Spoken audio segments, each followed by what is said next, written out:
Moi, je le vois dans un profil à la TJ Short. Soit Moi, moi, je pense que je vais sortir un peu des pronostics, je vais un peu surprendre. Alors, c'est pas du tout parce que je viens de cette ville, mais j'ai Milan. Oh, ok. Je sais pas s'il y a beaucoup d'équipes qui ont autant d'options offensives que Bourg cette saison. Il y a 8 intérieurs dans cette équipe du Paris Basketball sous contrat professionnel. Il y a 8 intérieurs, c'est démentiel. J'ai jamais vu ça, moi. C'est dingue. Je sais pas comment ils vont réussir à donner du temps de jeu à tout le monde et des miettes à tout le monde. Mais Yanis, tu le vois mettre combien de points du coup au Kogo pour aller chercher ce titre? Salut à toutes et à tous. On est ravis de vous retrouver pour un nouvel épisode d'Open Mic.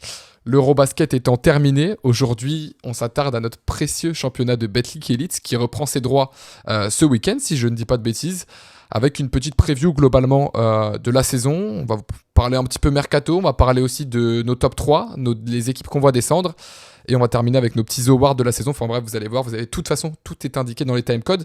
Mais avant ça, bien évidemment, accompagné toujours par une belle équipe, par Loum et Nathan. Loum, comment vas-tu ? Bah écoute, ça va très bien, hein. Comme tu dis, on a suivi l'Eurobasket en fin d'été. Maintenant, on reprend le championnat de Betclic Elite reprend ce week-end.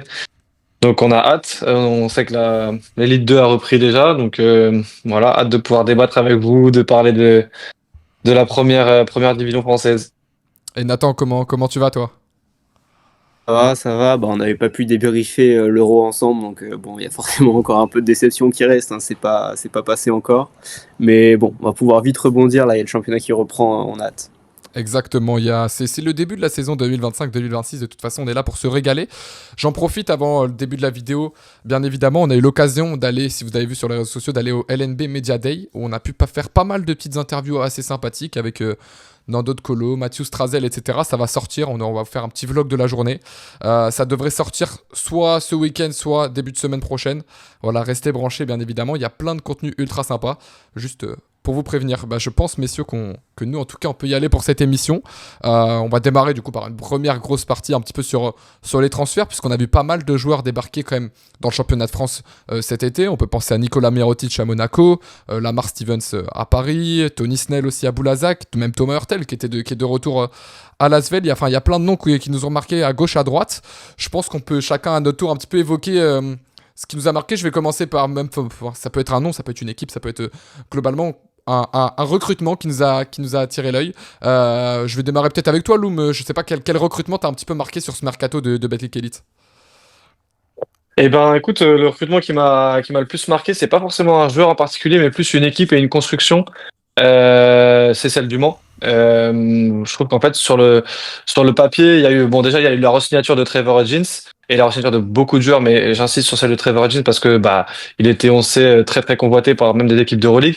Et en fait, ce qui est assez particulier avec ce recrutement, c'est que, c'est un recrutement quand même made in Pro B, en fait, avec 4 joueurs qui évoluaient en Pro B l'année dernière, donc Hugo Doumbia, Lucas Duféal, on a même Shannon Boggs et Jonathan Jeanne.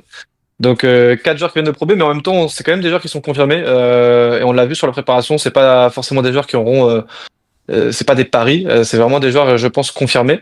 Et en fait, je trouve que c'est un recrutement qui est très cohérent parce qu'ils apportent tous une plus-value. Ils ont tous, je pense, cette étiquette de pro A ready. En fait, ils peuvent tous jouer en pro A, à la fois déjà sur le phénomène athlétique. Je pense à Jonathan Jeanne, Lucas Duféal et Hugo Doumbia, où c'est vraiment des gros athlètes. Hugo Doumbia sur le poste arrière meneur, arrière ailier, où on sait, hein, c'est une caisse. Il est très très puissant. Donc je pense que voilà, il va être important dans l'idée aussi d'organiser le jeu à côté de Trevor Edgins et d'un peu de le délaisser de la pression tout terrain, etc. On a Lucas Duféal, je pense qu'il va être dans un registre un peu différent de ce que pouvait être Noah Penda, mais en plus c'est pas forcément le même poste de jeu, mais c'est surtout qu'il va amener directement cette capacité à être athlétique, à pouvoir dissuader au contre, à pouvoir même sur des coast-to-coast prendre la balle et monter le ballon.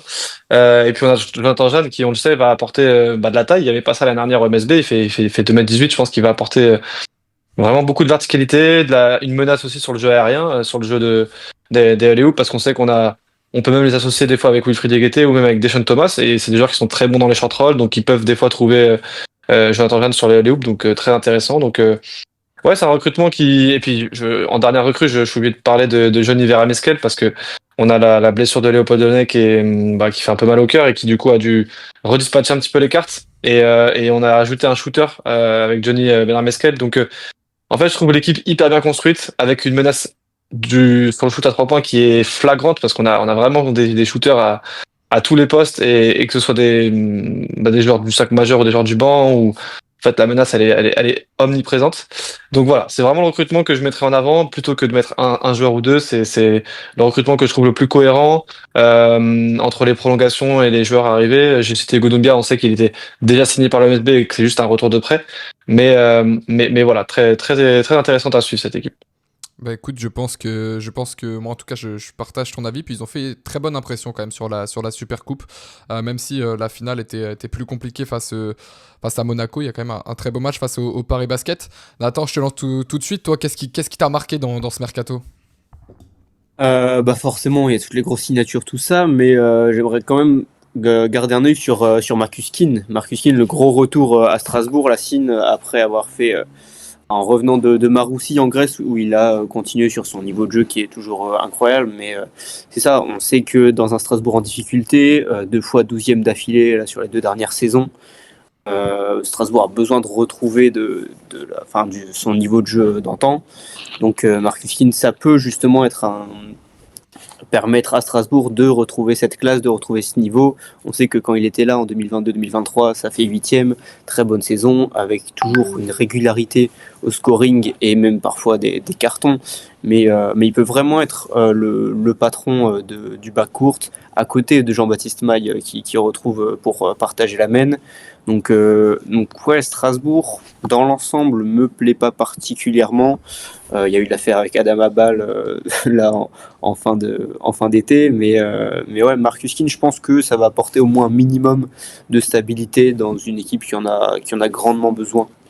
Donc ouais, on espère qu'il va retrouver son niveau qu'il avait. Il a fait 4e meilleur scoreur, il me semble, sa dernière saison à Strasbourg avec plus de 20 points. Enfin, si on retrouve le même niveau du King, ça ne peut faire que du bien à Strasbourg. Clairement, très très très intéressant. Et en tout cas, ouais, belle prouesse qui puisse revenir à Strasbourg, le meneur-scoreur. Alors moi, pour m'attarder sur mon choix, vous avez plutôt, enfin, cité, toi, Loum, t'as cité une équipe, t'as cité un joueur, Marcus Keane, qui est assez connu dans le basket européen. Moi, je suis parti du côté de Nanterre avec Zakai Zeigler, je sais pas si je le prononce très très bien, mais qui est un meneur qui était à Tennessee l'année dernière, qui m'a énormément impressionné, vraiment vrai coup de cœur. Du basket universitaire, meneur de petite taille, 1m74, profilé, on en a parlé, enfin j'en ai parlé à Loom en off, mais moi je le vois dans un profil à la TJ Short, sauf que c'est un joueur qui a quand même moins de tirs mi-distance et plus de shoot extérieur longue distance, mais c'est un super organisateur. Il était à 7,3 passes l'année dernière. Il a vraiment fait le job dans cette équipe de Tennessee. Il a aussi cette notion de la gagne et il est capable de scorer pour lui-même. Il est très agressif, très rapide. Si je dis pas de bêtises, il a été un peu plus maladroit en prépa. C'est peut-être un de ses défauts encore parce que c'est un meneur rookie, donc forcément j'en attends pas un joueur maître de cette équipe de Nanterre, mais je pense que c'est un profil ultra intéressant à surveiller dans l'avenir, dans son développement et sous 3-4 ans qui pourrait être un des joueurs les plus forts d'Europe. En tout cas, c'est ce que je vois en ce joueur. Et il va faire du bien à Nanterre qui a besoin d'un coup d'air frais après une saison plus compliquée l'année dernière et qui vient globalement, je pense, aussi coller à ce qu'attendait un Julien Mahé et au type de meneur qui correspond à un Julien Mahé. J'ai bien aussi aimé pour m'étaler un petit peu sur Nanterre le retour de Jérémy Senglin qui va pouvoir apporter du shoot et un peu de la défense et même le secteur intérieur avec Mathis Dosouyovo qui fait une très bonne prépa et Mitchell Saxen qui est très intéressant à suivre aussi. Donc voilà, ouais, Zakai Ziegler qui est en tout cas moi mon coup de cœur de ce mercato. C'est vrai que pareil, c'est pas un joueur marquant, c'est pas la tête d'affiche entre guillemets, le premier joueur auquel on pense, mais c'est un meneur très intéressant à suivre en tout cas. Et j'ai envie de vous dire aussi que ça sera, pour moi je le vois comme un futur potentiel MVP d'un championnat européen, mais ça peut aussi être à côté un meneur qui peut être complètement à côté parce que il perd pas mal de ballons, parce qu'il peut avoir de la maladresse et qui reste quand même assez petit, mais c'est un meneur qui a quand même pas mal d'intensité sur l'homme en défense, donc ça va être intéressant. En tout cas c'est un très très très bon pari de le prendre en sortie de NCAA comme ça, de Tennessee. Donc voilà, très intéressant et à suivre du côté de Nanterre. Je pense que maintenant qu'on a énuméré, on va pas s'étaler plus globalement, enfin, sur le mercato, pour passer plutôt dans le vif du sujet, ce qui nous intéresse entre guillemets vraiment, c'est-à-dire à savoir définir comment nous on voit cette hiérarchie de classement Battle Elite cette saison, qui va descendre, qui va monter, qui va gagner le titre de championnat de France, pardonnez-moi. Je pense, messieurs, qu'on peut s'attarder, qu'on peut faire désormais notre top 3 en citant sous forme de pyramide un petit peu. Tout d'abord, dans un premier temps, la troisième place, puis après la deuxième, et après la première. Comme ça, on aura notre classement petit à petit dévoilé. N'hésitez pas d'ailleurs vous aussi à faire votre top 3 en commentaire sur les réseaux sociaux, etc. et à nous taguer. Mais si on peut démarrer avec notre troisième position. Moi, je vous avoue, en troisième place, comme ça je vais démarrer. Moi, j'ai mis Lasvel. Qu'est-ce que vous avez mis? Je sais pas qui, Loum ou Nathan veut démarrer. Bah, je suis raccord avec toi, Enes. J'ai aussi mis Lasvel. Eh bah, parfait. Et toi, Loum? Et moi, j'ai mis Paris Basketball en troisième position. Ça va être... En vrai, ce qui est très intéressant, c'est de voir aussi comment ça va se dépendre de la suite. Alors, si vous voulez que je démarre, moi j'ai mis Lasvel dans le sens où moi je suis très intéressé. Enfin, je trouve que le recrutement est très intéressant. L'arrivée de Glyn Watson en termes de scoreur associé à un Thomas Hurtel qui est plus de organisateur. Et la prolongation de Shaquille Harrison aussi qui a ce rôle plus défensif. Je trouve que l'effectif est très complémentaire. Les intérieurs français aussi. Après voilà, c'est là où je vois vraiment un petit défaut. C'est peut-être sur le poste 4 aujourd'hui où ça manque. Même si Zach Sedja a fait une bonne prépa, ça manque quand même d'un Américain. C'est un Américain d'expérience solide. Mais c'est une équipe qui est très bien construite, je trouve. Et qui va servir à Pierrick Poupé de saison d'affirmation. Parmi les grands, entre guillemets, dans le sens où on avait un petit peu oublié l'Asvel sur les 2 dernières saisons, effacé par les performances du Paris Basketball et par les performances de Monaco. Pour moi, on verra la suite du classement, mais pour moi, aujourd'hui, cette troisième place, elle vient juste définir le fait que l'Asvel reste un acteur fort dans le paysage français. Peut-être pas encore à la hauteur des 2 premiers que j'ai mis par-dessus, on verra ça par la suite. Mais pour moi, c'est leur place toute logique. Je sais pas quel est votre avis, je sais pas. Je- Juste pour revenir sur ton choix de l'Asvel, tu vois, on n'a pas forcément évoqué cette équipe dans le recrutement, mais à titre perso, j'étais un peu déçu, moi, de leur recrutement. Alors, hormis les noms de Thomas Hurtel, qui est le gros recrutement, on va dire, de l'intersaison, le reste, en fait, ils ont fait quand même beaucoup de paris. Alors, je parle surtout pour l'Euroleague, mais parce qu'en fait, Armel Traoré, on sait qu'il a fait une grosse saison, mais on sait aussi qu'il a eu des petits soucis de blessure depuis qu'il est parti, du championnat de France. Bastien Gauthier, bon, c'est une valeur sûre du championnat de France à voir en Euroleague, à voir avec l'enchaînement des matchs aussi, parce que voilà, il a eu 1 ou 2 saisons avec une Coupe d'Europe, mais ça reste un rythme moins élevé que ce que peut être l'Euroleague. Et derrière, on a quand même des joueurs qui sont vieillissants, quand même, avec David Lighty et Edu Jackson. Alors, c'est des joueurs qui restent en forme et qui restent performants, mais Nando De Colo, c'est pareil, il arrive à 37-38 ans. Est-ce qu'il va jouer tous les matchs de Peltic Elite? Je suis pas certain. On reste encore sous notre fin, je trouve, enfin moi, sur les performances de Melvin Ajassa. On a Mbaye qui revient aussi des ligaments croisés. Donc en fait, je suis pas tant emballé que ça par l'effectif de l'Asvel. Ils ont aussi misé sur la prolongation de Shaquille Harrison et de quelques JFL ou même de David Lighty, etc. Mais je pense que tu vois, s'ils finissent top 3, c'est une bonne saison pour eux dans le championnat de France. Toi, tu les as sortis de ton top 3. Ils sont pas aujourd'hui. Bah, vous verrez sur On mon verra. 2 et 1, mais effectivement, globalement, ouais, ils sont pas dans mon top 3. Ok. Très Ok. intéressant. Toi, Nathan, j'aimerais savoir un peu ton avis justement vu qu'on partage le même. Mais je peux entendre que c'est un effectif qui commence à être vieillissant, tout ça, mais il y a une force collective qui a été démontrée, je trouve, même s'ils n'ont pas particulièrement brillé dans la prépa, mais il y a vraiment un sérieux, je trouve, qui est montré avec ce mélange de joueurs d'expérience qui fonctionne très bien ensemble. Franchement, la ligne arrière me fait rêver.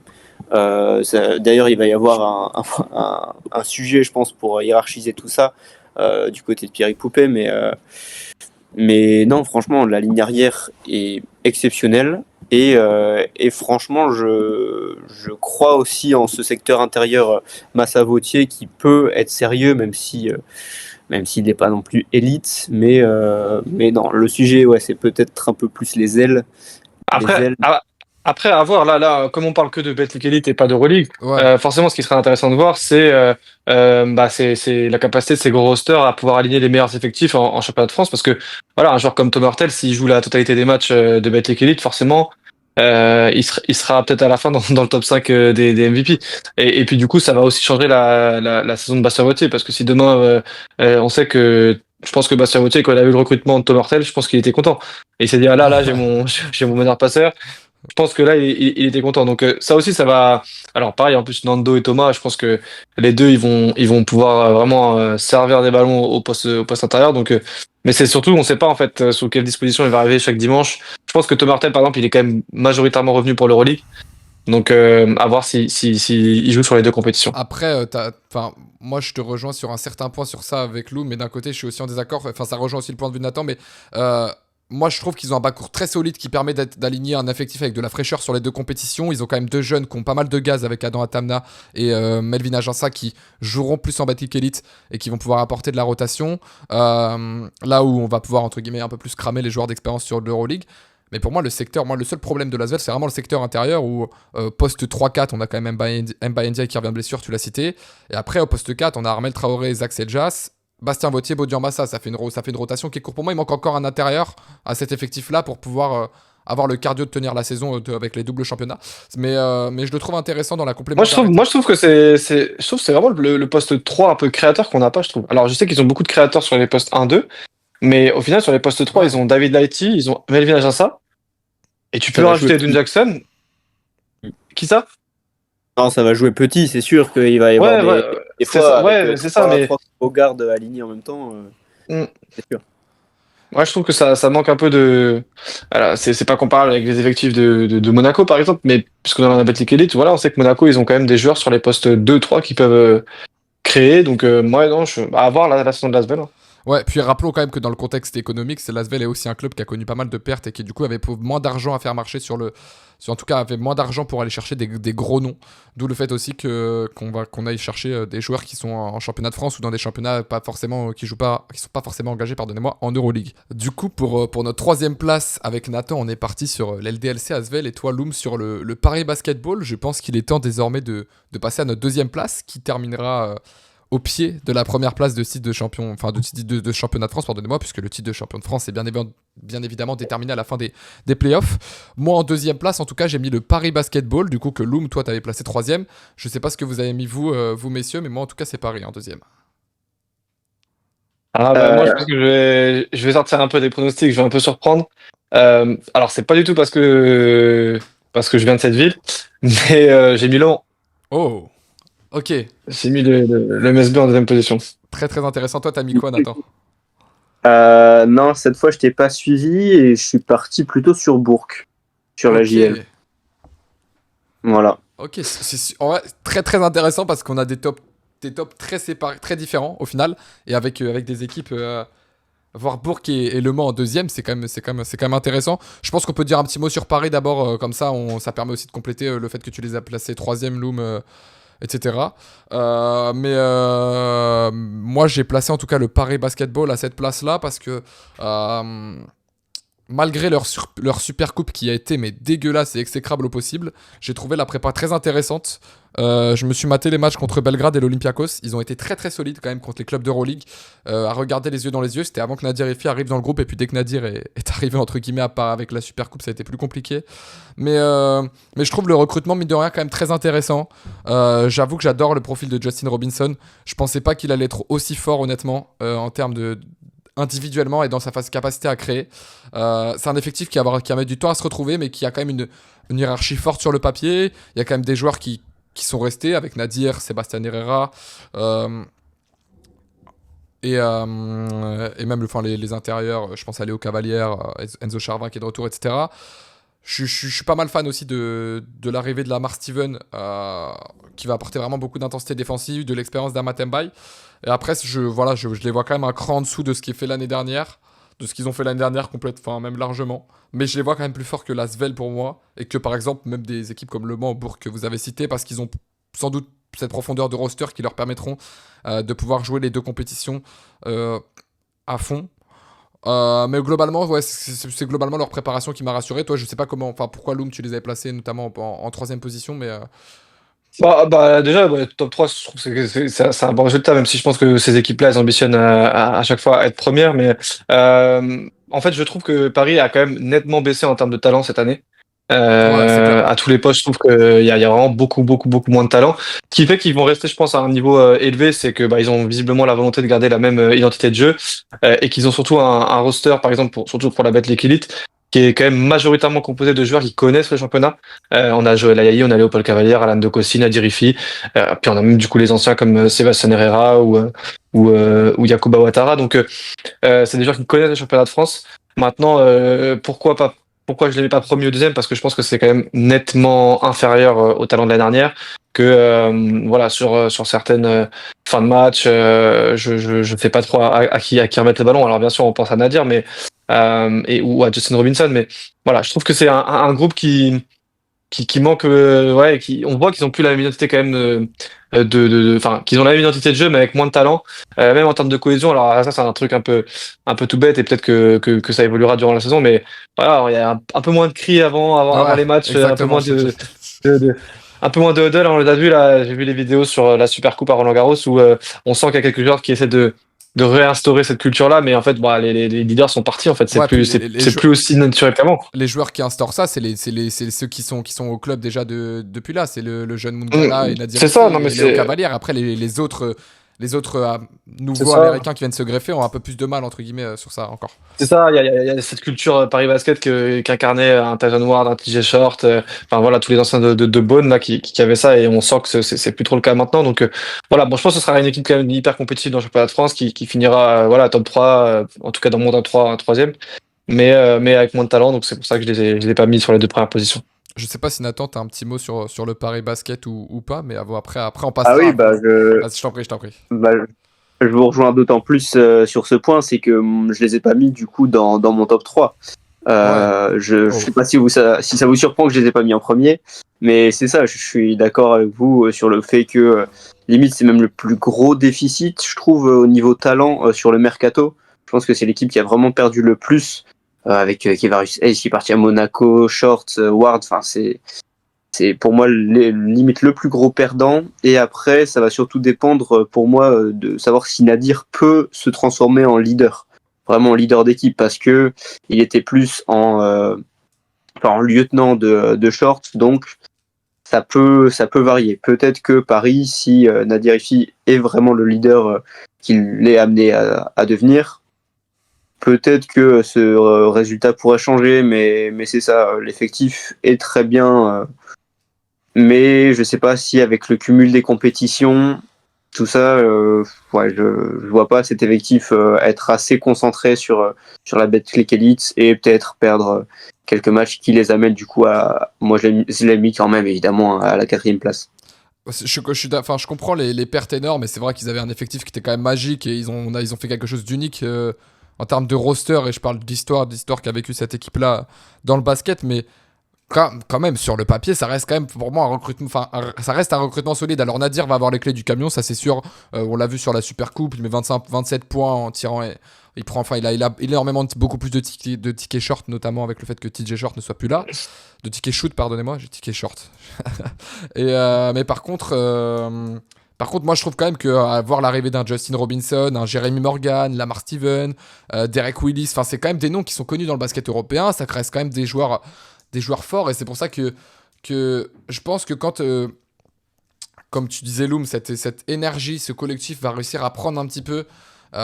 Et Tabellini est un très bon coach entre guillemets pour créer ce genre d'équipe qui fonctionne bien humainement parlant avant de briller sur le terrain. Je pense que pour moi ils vont réussir à s'instaurer. Après ça va pas être facile au début. Je pense qu'ils vont prendre une grosse gamelle au début de saison, mais qu'au fur et à mesure on verra quand même un Paris Basket qui fait partie des top acteurs français. Enfin bref, Et puis, bah, vas-y.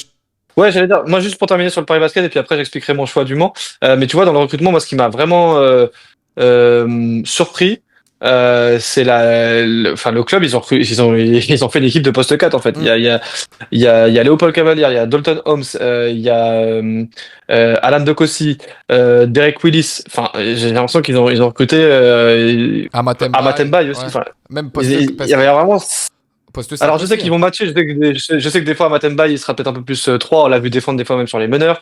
Peut-être que même Alan Dacosi sera décalé en 5, mais globalement voilà, les postes 4, 5, ils ont vraiment axé leur recrutement que là-dessus et je trouve un peu dommage parce que là où les dernières années on sait que le jeu du Paris Basketball venait de la création des arrières et je trouve qu'ils ont vachement perdu à ce Ah, mais niveau-là. tu le cites, Voilà, c'était non, mais juste pour terminer. tu fais bien, il y a 8 intérieurs dans cette équipe du Paris Basketball sous contrat professionnel. Il y a 8 intérieurs, c'est démentiel, j'ai jamais vu ça moi. C'est dingue. Je sais pas comment ils vont réussir à donner du temps de jeu à tout le monde et des miettes à tout le monde. Donc ça va être intéressant et surprenant en tout cas de voir ça. Mais je te lance du coup, Loom, sur le sujet parce que vous avez placé quand même deux équipes qui sont un peu surprises quand on regarde un petit peu le ranking des équipes en Coupe d'Europe, Euroleague, Eurocoupe. Vous avez mis Bourg et Le Mans. Toi, Loom, je te lance direct sur Le Mans. Pourquoi ce choix du Mans deuxième? Bah déjà, enfin, je me suis expliqué pourquoi j'ai pas mis les équipes de Paris et Monaco ou de Lasvel à sa deuxième place. Bon, Monaco, on sait pourquoi, mais non, mais Le Mans, en fait, je trouve que c'est une équipe qui déjà est super bien coachée. Ils ont vachement misé sur la continuité parce qu'il y a 5 joueurs du roster de l'année dernière qui sont restés. Alors plus que 4 maintenant avec la blessure de Léopold, mais c'est 4 leaders qui sont restés. Wilfried Diakité, le capitaine, Trevor Hodgins, leader de jeu. Deshaun Thomas, pareil, un joueur d'expérience qui connaît très très bien le club. David Dillo, c'est très intéressant. Et après, on a des joueurs qui sont venus au club qui se connaissent. Hugo Dombia et Lucas Dufal qu'on joue ensemble. En fait, je trouve que c'est une équipe qui est menaçante à tous les postes. J'ai pas vu, même dans la préparation, on a vu beaucoup de 5 majeurs différents. Des fois, l'équipe qui commence avec Deshaun Thomas, des fois avec Lucas Dufal. Et en fait, ça montre une vraie polyvalence et je pense que ils ont à tous les postes ils sont doublés de manière voilà très intéressante. Il y a Trevante Williams aussi qui est arrivé sur les postes après l'Eurobasket qui est un arrière très très très costaud, arrière ailier.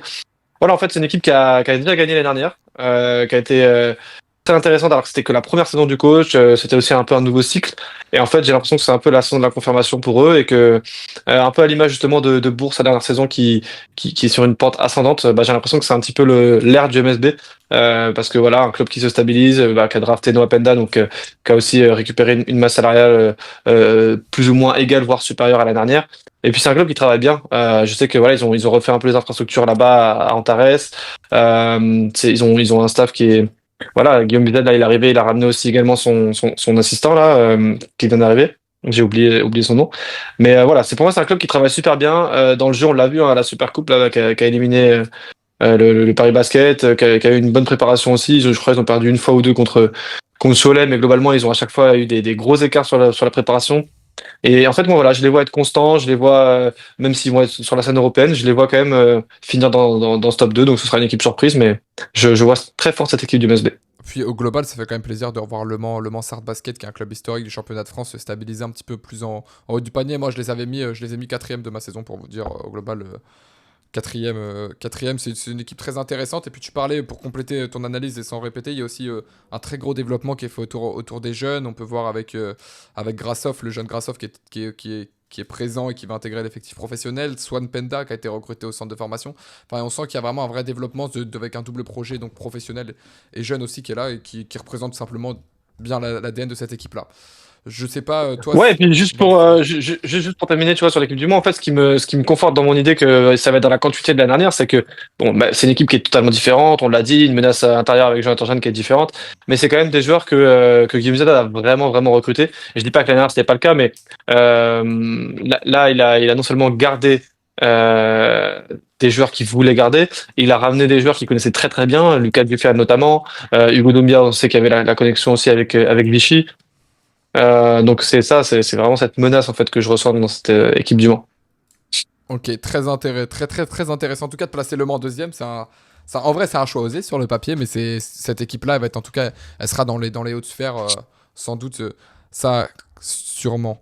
Nathan, toi, tu as placé la JL Bourg. Enfin, juste justifie-moi ce choix. En tout cas, c'est aussi un choix intéressant. Ouais, bah la Loom, du coup, tu parlais de menaces un petit peu partout au Mans. je sais pas s'il y a beaucoup d'équipes qui ont autant d'options offensives que Bourg cette saison. On sait que bon, il n'y a pas l'aspect continuité que tu évoquais pour le coup parce qu'ils ont changé quasiment l'entièreté de l'effectif. Mais c'est Juste pour aller sur cet aspect-là, c'est pour ça d'ailleurs que j'ai pas mis Bourg dans mon top 3, c'est Ouais. que beaucoup de nouveaux joueurs, dont des joueurs qui vont arriver avec l'idée et la volonté de prouver. On pense à Sébastien Moularet, on pense à Adam Mokoka. J'ai un peu peur de ça en fait. Voilà, beaucoup de nouveautés. Je sais pas, pour cet aspect-là, je me dis que c'est Freddy Fotou à la tête, Freddy Fotou au coaching. Je pense qu'il peut utiliser tout ce talent qu'il a à sa disposition pour en faire quelque chose d'assez homogène, vraiment un très bon collectif. Et non, franchement, c'est ça, la variété d'options offensives et en même temps l'équilibre qui est possible de trouver avec tous ces talents. Darius McGee à la baguette, il est capable de faire des folies, c'est un shooter de fou, c'est highlight. Franchement, je vous conseille d'aller voir ça parce que c'est magnifique.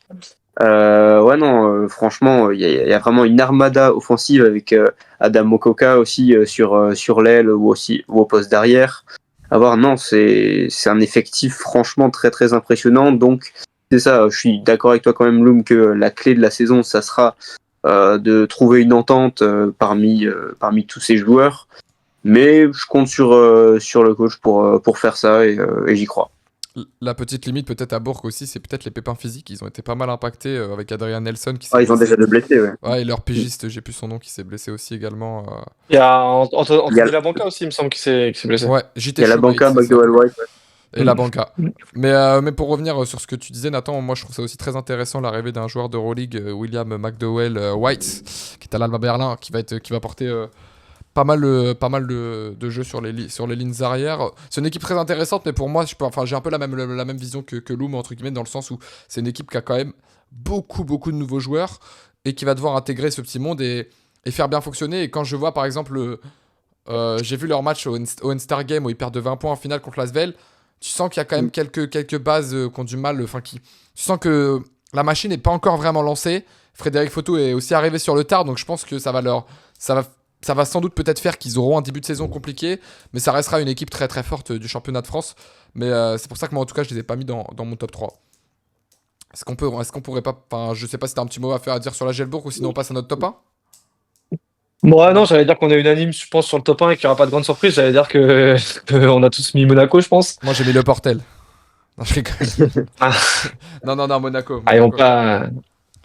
Monaco. Ouais, Monaco, je pense qu'il n'y a pas nécessité peut-être à trop épiloguer là-dessus. J'ai mis Monaco parce que je pense que voilà, le roster est juste surdimensionné pour la Betclic Elite parce que continuité sur les JFL notamment avec Terry Tarpey, Mathieu Strazel Yohan Makoundou qui revient, donc qui sont des joueurs qui ont à cœur de gagner le championnat. Voilà, rien à dire, hein, une continuité dans le jeu, Alpha Diallo, etc. Je pense que je sais pas si les recrues comme le Soumi Rotic joueront beaucoup en Betclic Elite, mais je vois pas cette équipe sur toute une saison passer devant eux au classement. Ouais, puis rappelons quand même que le contexte de l'année dernière, sans leur retrait de victoire qu'ils ont perdu l'année dernière, ils sont quand même premiers du championnat encore l'année dernière, malgré une saison qui était peut-être plus compliquée en championnat de France. Donc c'est une équipe qui pour moi, ouais, comme je te rejoins, va tout dominer, tout écraser sur le passage. Ils ont quand même un roster qui est pareil, qui est composé de 16 professionnels, donc qui va être avec une vraie profondeur. Et quand on voit même un Yohan Makoundou qui va pouvoir prendre du temps de jeu en championnat de France et tout, je pense qu'on on reste pas très serein. Même un Nedovic va pouvoir peut-être aussi se lancer dans le championnat de France. Donc ça va être une équipe qui va être très solide et qui pour moi va affirmer sa supériorité. Va continuer d'affirmer sa supériorité comme ils l'ont fait dans les années précédentes. Enfin, en vrai, choix très logique. Je sais pas ce que tu en as pensé, toi Nathan, mais choix très logique. Bon. Bah, c'est surtout, j'ai l'impression, l'état d'esprit. On a l'impression que c'est une équipe de gars expérimentés, sûrs de leur force, tout ça. Mais la dernière saison, sans trophée, je pense qu'elle a fait mal quand même au sein du vestiaire. Donc là, ils vont arriver, ils vont vraiment vouloir être en mode rouleau compresseur. Ça se voit avec le recrutement. Ils veulent vraiment rien laisser de côté. Je pense que cette saison, la Betclic Elite, ils vont rien laisser passer. Ça va être assez impressionnant déjà d'être au playoff pour voir à quel point ils vont être au-dessus de la concurrence. Et en plus, ils vont vouloir aller chercher cette saison l'Euroleague. Ouais. Franchement, ouais, l'effectif, on l'a bien détaillé. J'ai l'impression qu'il est capable de faire ce genre de saison historique. Donc ouais, juste hâte de voir ça. Clairement, on aura l'occasion, je pense même d'en reparler plus en profondeur de cette équipe de Monaco quand on parlera de notre, enfin, qu'on fera peut-être une preview ou peut-être un débrief des premières journées d'Euroleague. Ça sera à voir, mais on aura l'occasion de revenir en détail sur cette équipe de Monaco. Mais on est unanime. Vous avez notre petit top qui s'affiche sans doute à l'écran. Voilà. En tout cas, c'était très intéressant d'avoir des avis partagés. Je pense qu'on peut passer désormais en bas du classement sur l'équipe qui va descendre. On rappelle quand même que donc le format de 16 équipes fait que la dernière équipe, pardonnez-moi, descend directement en Elite 2 et l'avant-dernière va jouer les playoffs d'Elite 2 pour tenter de se sauver, comme l'avait fait le SSM Le Portel l'année dernière. Voilà. Alors je pense qu'on peut chacun énumérer à notre tour qui on voit descendre. Bah en parlant de SSM Le Portel, moi j'ai mis Le Portel dernier, je vous mens pas. Je sais pas si c'est vos avis pareils, enfin, qui vous voyez descendre directement. C'est pas une grande surprise, mais j'ai aussi mis le Portel. Pour le coup, on détaillera ça après. Loum, t'es parti sur qui? Bah moi j'ai longuement hésité parce que nouveau coach et du coup peut-être pas forcément l'expérience qu'avait Eric Girard pour maintenir cette équipe, même s'il a fait une très bonne saison avec Aix-Marine, mais je suis parti plutôt sur Boulazac. Ok, Ok. très intéressant. Moi je vous avoue en tout cas que j'ai mis Le Portel personnellement, dans le sens où comme tu l'as dit, il y a plus Eric Gérard qui est là pour faire des bonnes playoffs Pro B comme il a pu le faire l'année dernière. Il y a un nouveau coach, il y a une équipe qui a quand même, je trouve, fait un recrutement qui est assez moyen par rapport à ce que j'attendais, notamment avec beaucoup de profils similaires à l'intérieur. Et puis voilà, j'ai rien par exemple contre l'arrivée en pigiste d'un Neil Quinn, mais ça reste quand même un joueur qui est beaucoup moins référencé que ce qu'on a pu connaître, même s'il a été très fort avec Smorian, que Kenny Grant le connaît très très bien parce qu'il l'a coaché. Je trouve que cette équipe de l'ESSM Le Portel, elle manque un petit peu de profondeur. On a aussi un peu. Après, ce pourquoi moi je les ai pas mis, par exemple, dans l'équipe qui descend, c'est que je pense qu'ils ont aussi, malgré tout, de l'expérience en termes de club de ces saisons-là. Et surtout, ils ont un public. En fait, à domicile, Ouais, je pense que c'est une équipe qui sera dure à aller chercher. Là où Boulazac, du coup, même si c'est pareil, c'est une salle qui est quand même garnie, même si c'est une très très petite ville. Mais le Portel, ça fait quand même des années qu'ils sont au Pro, qu'ils arrivent à se maintenir. Enfin, en Betclic Elite. Et je pense que ça va être un atout important, en fait. Ça va être dur d'aller gagner au Portel. après, en toute franchise, moi, il y a encore 2 heures, enfin, il y a encore 2 jours, j'aurais mis Boulazac. Mais après avoir vu ce qu'ils ont fait en Super Coupe, pourtant, j'avais bien aimé le recrutement. Mais la perte de Malik Fitz, la perte. Non, mais dis-le, Yanis, en fait. C'est juste parce qu'au Mediadet, t'as parlé français avec Tony Snell et du C'est coup, pour tu t'es dit, ça, ouais. bon, bah, c'est bon, il descend Exact. pas, quoi. Exactement. D'ailleurs, contenu à retrouver sur les réseaux. Le Tony Snell, très cool. On a petite vidéo. Normalement, je crois qu'elle est passée sur TikTok. On a une petite vidéo de Tony Snell qui dit wesh, et ça, c'est très. Ça a un prix très cher. Qu'est-ce que je veux dire? Non, mais Boulazac, je les aurais mis même. Enfin, surtout avec les absences de. J'ai plus leur ailier suisse là. Qui est parti, qui était passé par Lasvel. Enfin bref, et Malik Fitz qui est blessé. Mais j'ai vu. Enfin, moi, la Super Coupe. Anthony Polite, exactement. Mais la Super Coupe m'a rassuré énormément sur la capacité de cette équipe à être quand même très fort. Tony Snell a ce rôle de shooter. Il mettra pas 15 points par match, mais il aura ses 10 petites unités utiles. Angelo Warner est quand même sacrément au niveau. Pour l'instant, après, est-ce qu'il tiendra la saison? On sait qu'Angelo Warner. On sait qu'Angelo Warner est un joueur expérimenté, mais pareil qu'il a peut-être pas connu un championnat comme la densité qui est proposée à Boulazac. Et puis ouais, KJ Williams, j'ai trouvé ça intéressant. Cyril Elzer-Vanero, je pense qu'il peut passer vraiment un cap cette saison. Amitebo aussi shoot. Ouais, après, ils ont quand même un de leurs leaders depuis 2 saisons, qui est Hugo Robinho, qui démarre pas la saison, qui est blessé. Et ça, Ouais. je pense que ça peut aussi un peu les impacter parce ils l'ont remplacé par Thomas Grid, qui est assez surprenant comme choix, pas par rapport au niveau du joueur, mais par rapport déjà au poste de jeu, parce que je pense que Hugo Robinho était plus amené sur un poste de 2-1, alors qu'on a Théo Magritte, c'est vraiment un pur meneur. Et même dans les qualités intrinsèques, c'est pas des joueurs forcément qui se ressemblent. Donc ils ont pas forcément remplacé poste pour poste, mais c'est surtout sur le côté leader, en fait. Ils ont remplacé Hugo Robinho, donc, qui était vraiment le leader, qui était à 15 points de moyenne l'année dernière en Pro B, par Théo Magritte, qui finalement va découvrir la Pro. Et je suis très content pour lui. En plus, il mérite. Mais du coup, en termes de statut, on n'est pas sur du remplacement joueur pour joueur. Donc, non, ça va être intéressant, enfin, intéressant de voir. Mais je pense que, enfin, Boulazac, selon moi, hein, ça sera peut-être un peu court. En tout cas, moi, on n'a pas encore entendu ton avis, Nathan, mais moi, je les mets en tout cas premier, enfin, deuxième relégué derrière le Portel, au sens où pour moi ils vont faire les playoffs. Les playoffs les Ah playoffs de oui, Ligue 2. et je suis d'accord. Ça va vraiment être une bataille entre les deux. Après, il y a un peu plus de niveau, d'expérience, de stabilité quand même dans les clubs au-dessus. Mais ouais, Boulazac, selon moi, ça fait la différence quand même au niveau du mercato, qui est un peu plus intéressant, même s'il y a des blessures. Ouais, c'est quand même plus intéressant que le Portel, où il y a vraiment pas grand-chose à en tirer. Quand même, Mike Smith à surveiller. La paire avec Christopher et Bruno Gombe va être intéressante. Franchement, je vais quand même garder un œil sur ce petit bac court qui va être intéressant, mais ouais, non, le mercato, enfin les recrues, il n'y a rien qui me fait vraiment rêver du côté de Le Portel.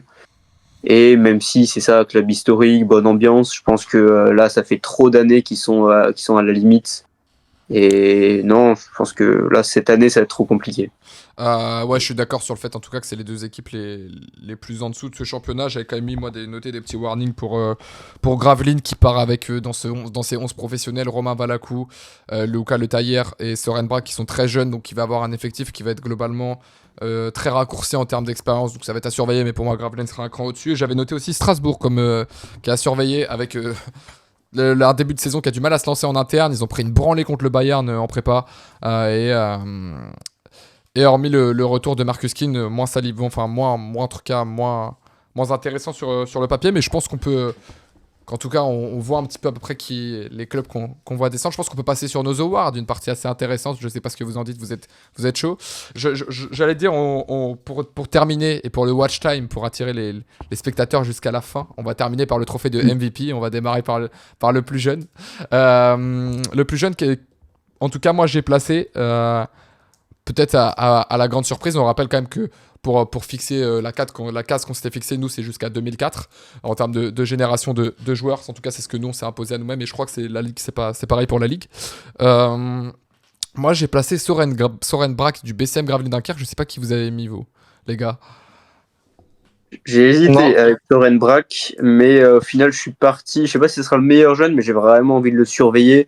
Mais Adam Atamna de Lasvel, il y a moyen, il y a de la place. Et toi, t'as pris Kiloum. Bah, on est deux. Adam Atamna. On est deux, j'ai pris D'accord. Adam Atana. Ouais, ouais, ouais.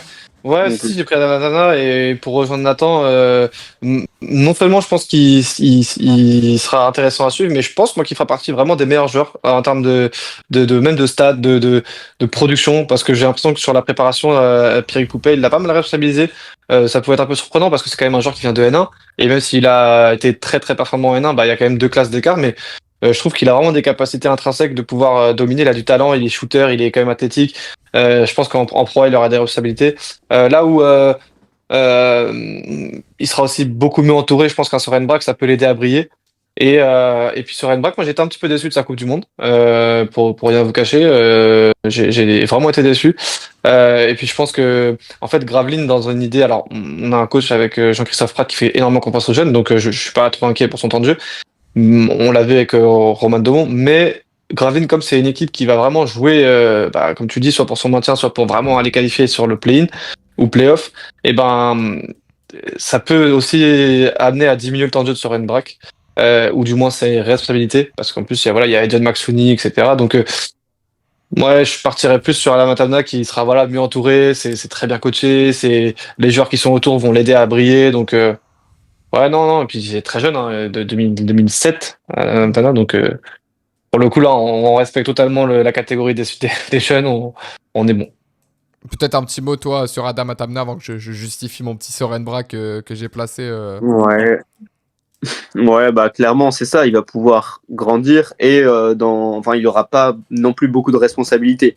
Il pourra être responsabilisé au fur et à mesure, mais il pourra vraiment grandir, progresser, améliorer son shoot et justement apporter déjà les qualités qu'on a vu. Il a quand même brillé bon, sur son seul match de l'Euro, mais on sait déjà ses qualités et il va pouvoir les utiliser déjà au sein de l'effectif. Je pense que vraiment, il a des minutes, des points à aller chercher directement en championnat. Et non, ça va être ouais, intéressant à regarder et ça sera une progression à suivre.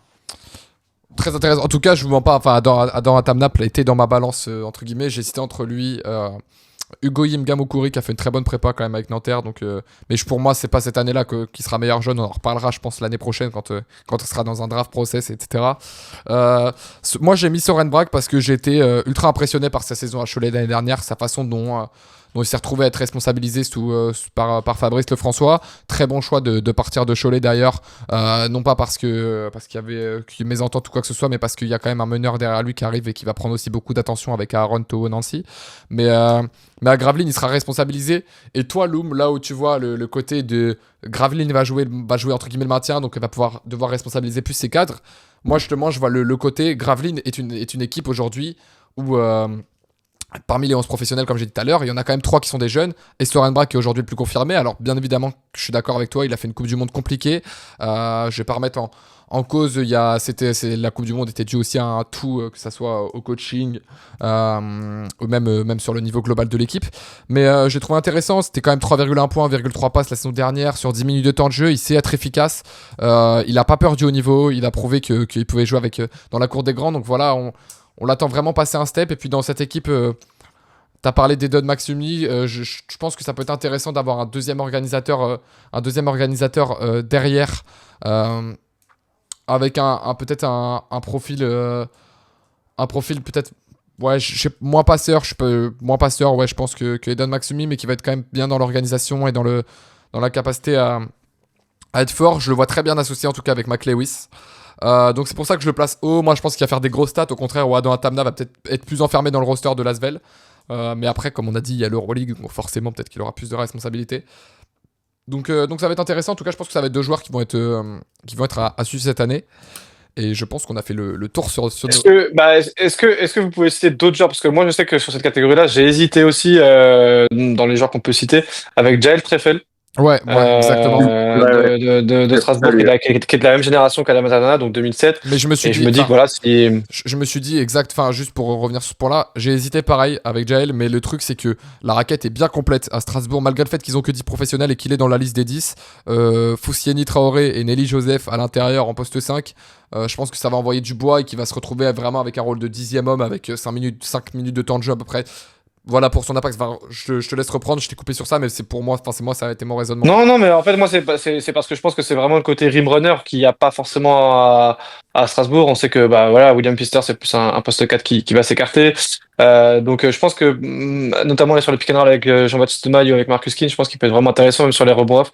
Un peu comme ce que pouvait être dans un autre un peu registre, mais Brice Dessert. Alors, je pense qu'il est encore plus athlétique, il va encore plus haut. Peut-être un peu moins dur au sol, mais il va sûrement un peu plus haut. Donc, ouais, je pense que c'est un des jeunes qui sera très intéressant à suivre.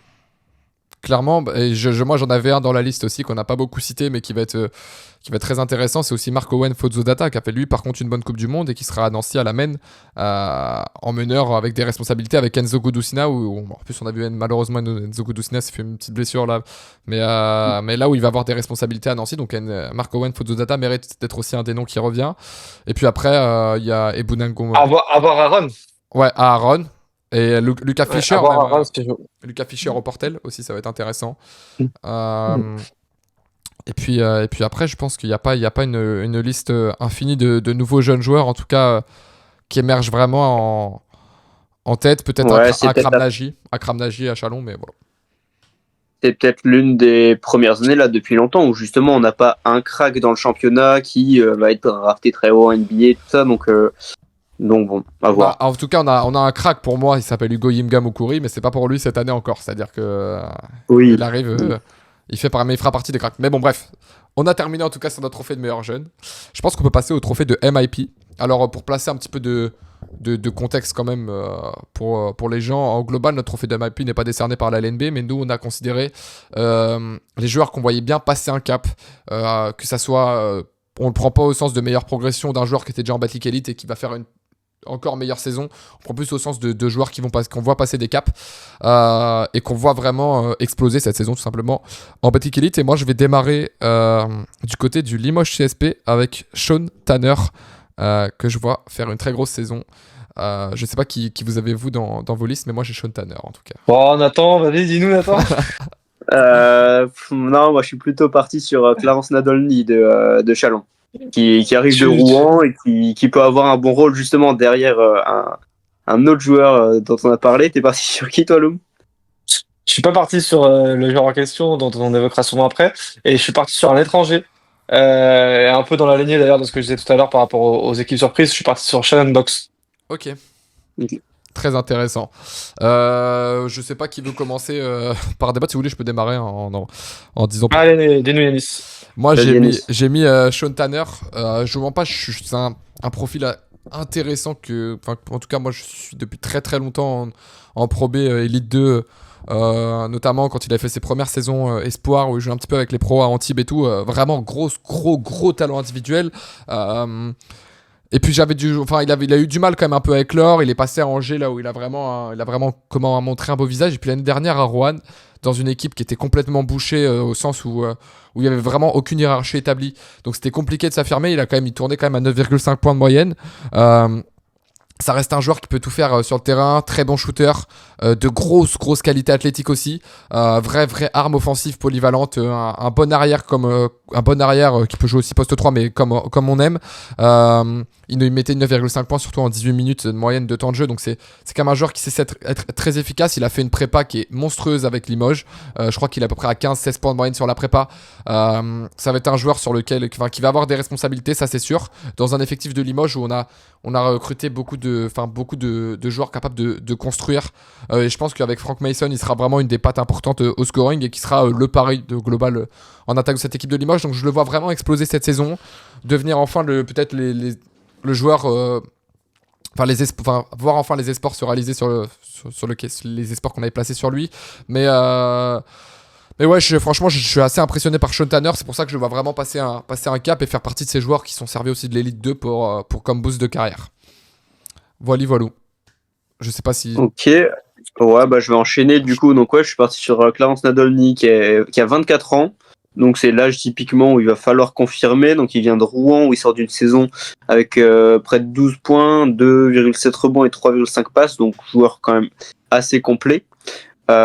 Et qui va évoluer normalement, en tout cas au début, en remplaçant d'une autre recrue phare qui est Mathéo Leray évidemment, et qui va pouvoir arriver en complément, parce qu'il est plutôt spécialisé en défense, et il apporte aussi énormément d'énergie. C'est vraiment un energizer assez impressionnant, un slasher qui arrive à créer son tir quand même, mais surtout spécialisé de défense.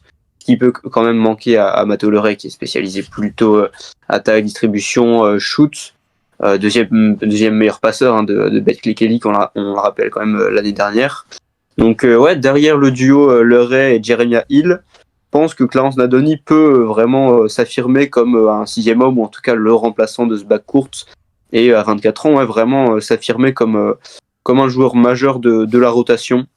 Et on l'a vu aussi capable d'impacter sur des courtes séquences. Donc à voir, mais je pense que ouais, ça peut être une saison vraiment de la confirmation au plus haut niveau pour lui.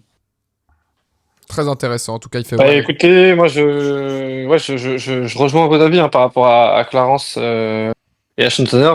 On a tous les trois en fait pris des joueurs qui venaient de Pro B aussi. Donc je suis parti du coup sur Shannon Boggs. Pourquoi? Parce que il a été énormément convoité cet été. On sait que Cholet s'intéressait à lui. On a entendu aussi des bruits comme quoi Gravelines s'était intéressé. Et au final c'est Le Mans qui l'a récupéré. Donc je pense que c'est un joueur qui était très demandé.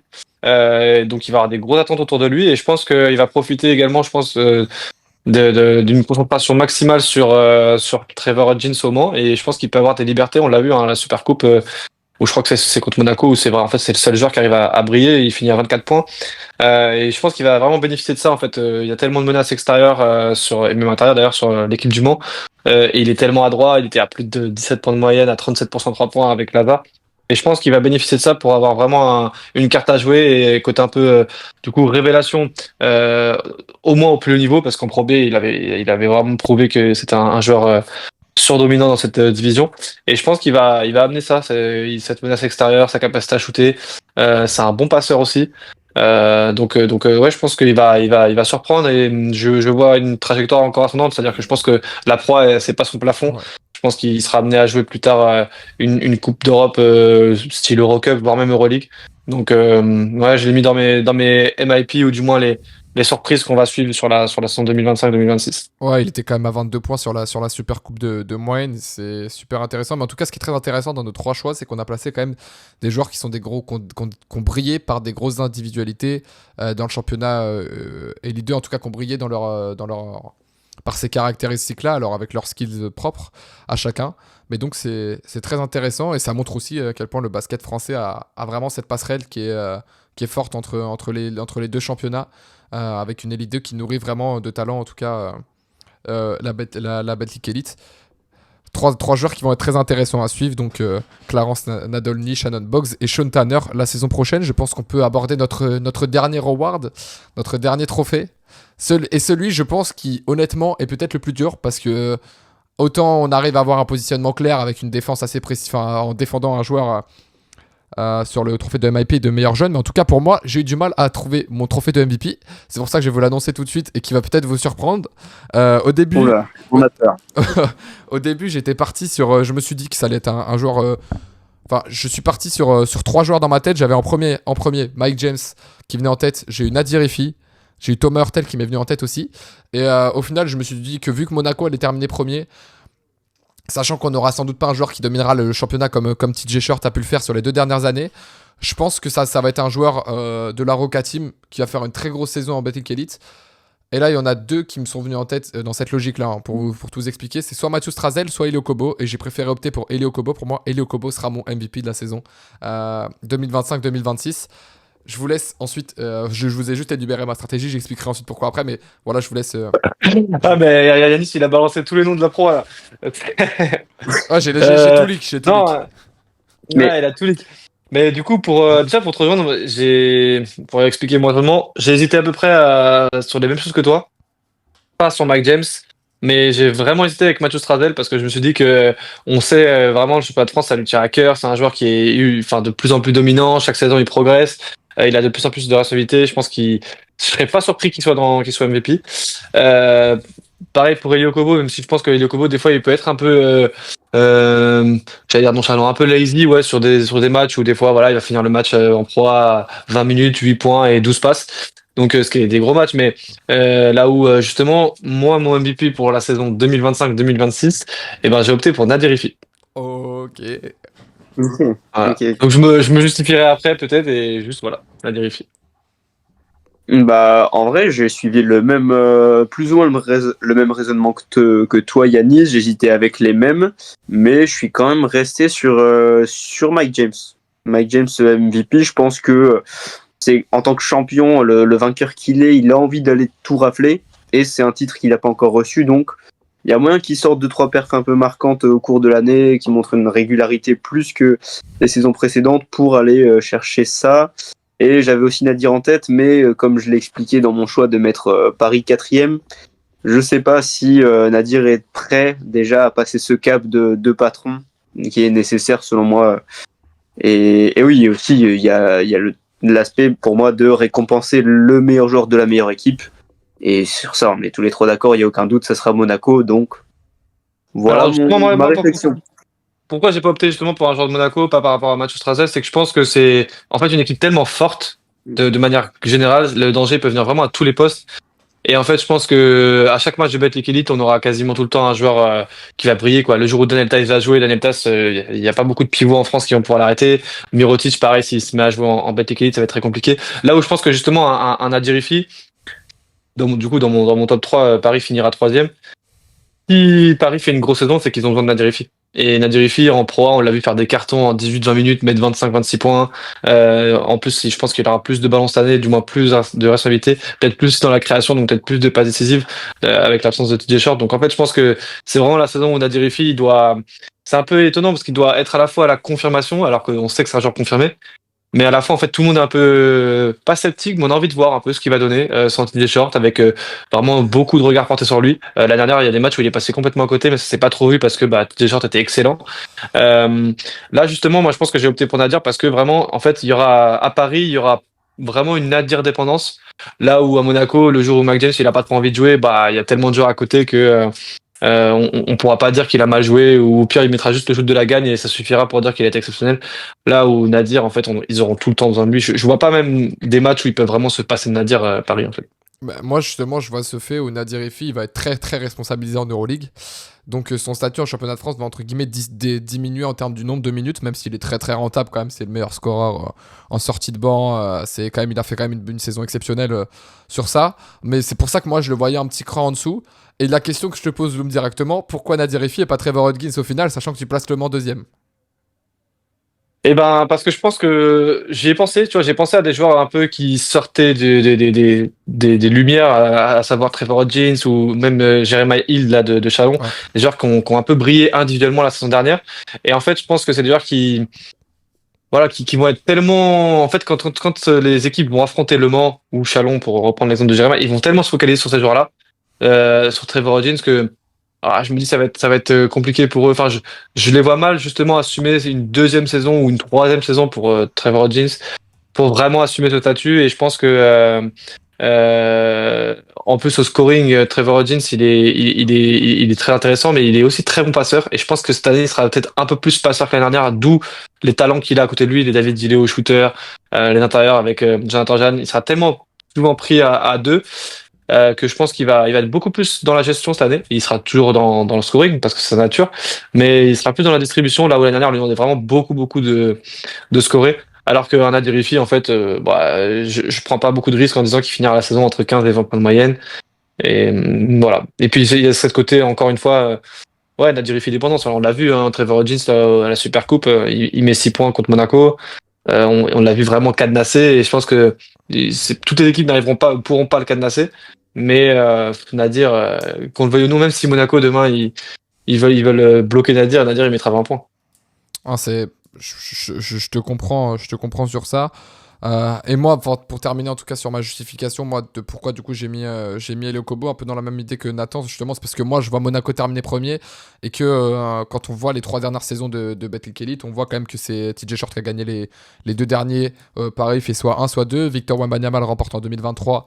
Les Mets font 2, donc c'est font 2 au final de la saison, hein.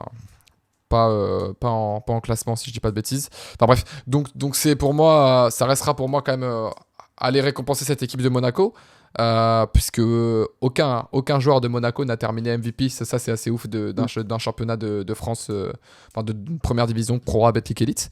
Donc ça c'est assez dingue. Pour moi, ce sera la première fois cette année. Et j'ai mis Pucelli au Kobo parce que je pense que Mike James justement va être beaucoup trop focus sur l'Euroleague, dans le sens où c'est vraiment la saison pour gagner, c'est maintenant ou jamais. Après le Final Four l'année dernière. C'est vrai que Mathieu Strazel, j'ai un peu hésité avec lui, comme tu dis, Loum, il a ce cœur à la Betclic Elite où il a vraiment cet investissement qui est prenant tout le temps. Mais je vois Elio Kobo justement être l'arme numéro 1 avec Mathieu Strazel, mais être quand même le joueur qui a le plus de talent et qui va réussir à faire des stats, une ligne de stats très complète, que ça soit à la passe, au scoring, etc. Et à être le visage vraiment. On sait ça avait été le cas pas mal déjà quand il était arrivé à Lasvel. Et je vois vraiment prendre, en tout cas en Betclic Elite, le lead de cette équipe de Monaco. Là où on responsabilisera par exemple beaucoup plus. On responsabilisera par exemple beaucoup plus un Mirotic en Euroleague. Enfin, c'est pour ça que moi, dans cette logique-là, je vois premier Monaco et Elio Kobo directement avec ce trophée-là. Et puis voilà, surtout un trophée de MVP Mais, qui revient à Français aussi, ça fait plaisir. mais Yanis, tu le vois mettre combien de points du coup au Kobo pour aller chercher ce titre? Parce que il me semble qu'il avait moins de 10 points de moyenne l'année dernière. Donc tu verras un MVP à moins de 10 points? Ou tu le vois du coup Non, prendre un step supérieur? non, pas MVP à moins de 10 points. Mais c'est super intéressant en vrai ce que tu dis parce que au global, je pense que ça va être une saison où il va falloir s'attendre individuellement à avoir des joueurs qui sortent des moins grosses performances que ce qu'on a pu connaître. On a quand même été habitué à des standards de 20 d'un mec qui tournait tout le temps à 25 déval avec TJ Shirt. On avait quand même une grosse base. On a eu Wemby avant qui avait aussi des grosses stats. Je pense qu'on va se restabiliser vers un basket où on aura un meilleur score qui sera à 17 points de moyenne. Pourquoi pas Elio Kobo, moi je le vois aux alentours des 15 points 4 passes et qui est peut-être pas le joueur le plus flamboyant en termes d'évaluation sur le championnat, mais qui paraît être le gars, le most valuable player, le meilleur joueur de la meilleure équipe qui fait gagner sa team. Mais je le vois beaucoup plus responsabilisé en Betclic Elite, en tout cas qu'il n'a pu l'être les saisons précédentes. Voilà. Ouais, ça veut dire qu'il fait un gros step du coup là dans ta projection. Ça veut dire qu'il Gros, est quasiment à doubler sa moyenne. Enfin, gros step, je sais pas, mais en tout cas Ouais, plus responsabilisé en tout plus cas. responsabilisés, et surtout qu'au vu du fait que Monaco a aussi perdu le dernier titre de champion de France, je pense qu'ils vont prendre quand même à cœur le championnat pour le dominer.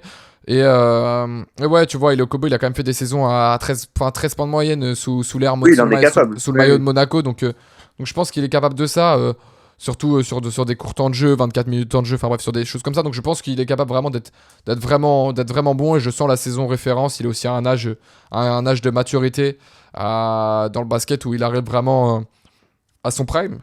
Enfin, il est dans son prime, mais c'est la saison qui va marquer quand même son gros prime. Donc voilà, c'est pour ça que je l'ai placé, et pour pas un Mike James justement que je vois beaucoup moins jouer en Batik Elite, même si je pense qu'il sera capable de faire des cartons. Bah voilà. Ouais, ouais. Bah, pour être honnête avec toi, juste pour ajouter ça, Ouais. j'avais hésité aussi avec Ilya Kobo, mais je sais pas, je vois quand même l'ego du patron, entre guillemets, Mike James, qui voudra pas laisser un titre de MVP à Monaco à quelqu'un d'autre que lui, quoi.